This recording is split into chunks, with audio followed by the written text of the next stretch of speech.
you're experiencing frame stuttering in Overwatch 2, follow these steps to help improve your gaming experience. This guide will provide quick fixes to enhance performance. Step 1. Update graphics drivers. Ensure your graphics drivers are up to date.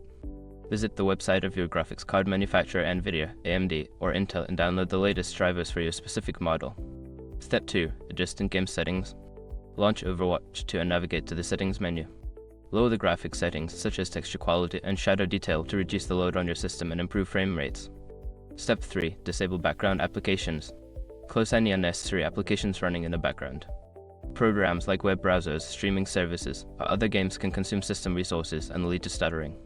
Step 4. Optimize game files. Use the Blizzard Battle.net client to scan and repair your Overwatch 2 installation. This process will check for any corrupted files and replace them, which can help resolve performance issues. Step 5. Check system performance. Monitor your system's performance using Task Manager. Ensure that your CPU, GPU, and RAM are not being maxed out while playing. If they are, consider upgrading your hardware or adjusting your system settings for better performance.